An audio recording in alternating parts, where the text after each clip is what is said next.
Yeah, well, my presentation will deal with the, a clinical fact, which is that although we have improved significantly our techniques to perform endovascular therapies, in the end, still too many patients are not completely fit to go back to work. Actually, it is only approximately 50% that become independent, but totally free of disability is only 1/3 of them. So I will be discussing why this might be, what is what my colleagues believe is the main explanation for that, and I will turn things around a little bit, and I will provide some new angles to that question. It's to put at stake the whole philosophy of Pythagoras. He said something 500 years before the Christ. He said that the order of the factors doesn't matter, that 2 + 3 is the same as 3 + 2. And we put in doubt that concept. So we are not providing in these new ideas, providing new drugs or new devices or new developments. We are just changing the order of how we do things. What do we first?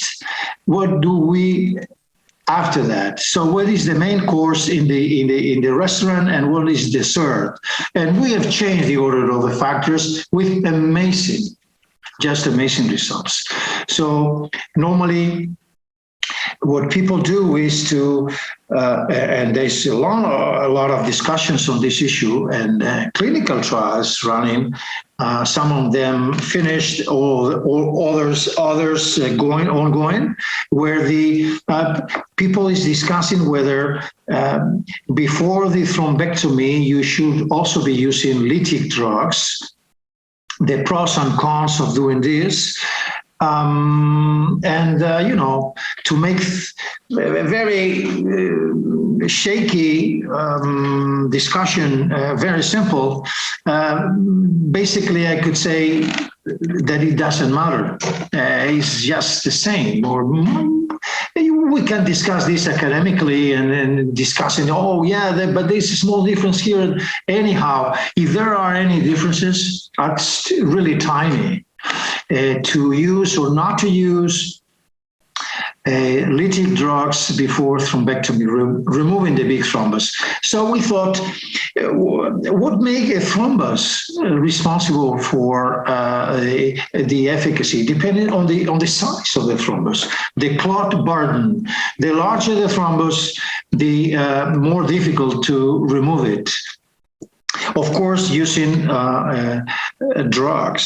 So we said, why don't we change the order of the factors? Why don't we first remove the big thrombus with mechanical devices, and after that we inject a drug that will face much smaller thrombi and that will be more easily broken. Although you could ask, if you have already opened the vessel, why do you need to inject anything to clean up things that are already open? And this is the real provocative and disruptive idea behind this study that we did, and which is that you should not trust your eyes. You think that this vessel is open, but it's not. Depending on how tiny you think vessels are and how sensitive the angiography, which is the technique that he uses to measure this, is able to pick it up.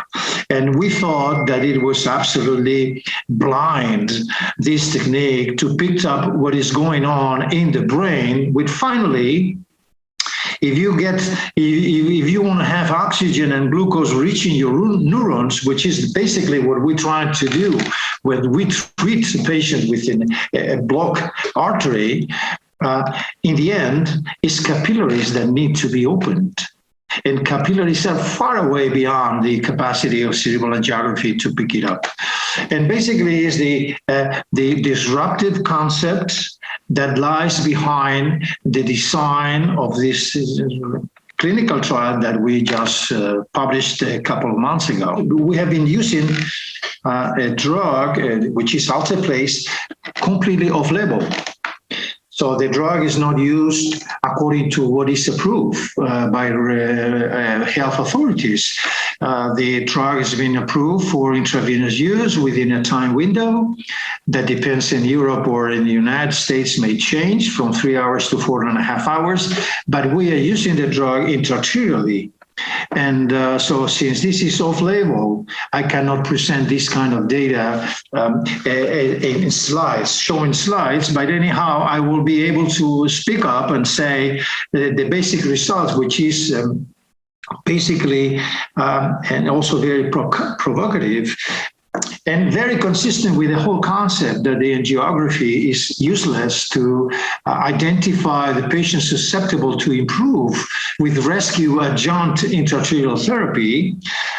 We found that there were no difference whatsoever between the placebo and the active group concerning angiography findings were almost the same as it should, but the clinical differences was huge. Actually, 18.5% absolute increase in the number of totally disability-free patients at 3 months. And this is basically what we found in this trial. We had another important finding that the drug was, the approach, the combination was absolutely free of safety concerns. No one single patient bled with symptoms. So it's very reassuring that we have a lot to gain and nothing to lose by doing this changing of the order of the factors. Because unfortunately, we had to do a choice during a pandemic, and the flow of patients into the hospital decreased by 25%. And as a result of that, if we had estimated to complete the trial in a period of time, in this period of time, we were not able to finish.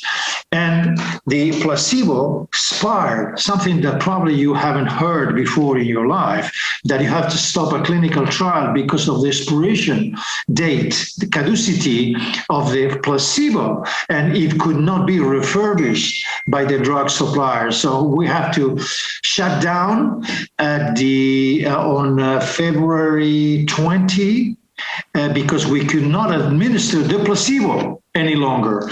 So in the end, we only treated 60% of the estimated sample size, and we recruited 121 patients. And I understand that this is perhaps a too small sample size to change the clinical guidelines. So we have to validate these findings in a choice 2 trial in order to make all our colleagues to be convinced without any shadow of doubt and start performing this new approach to improve the patient's condition.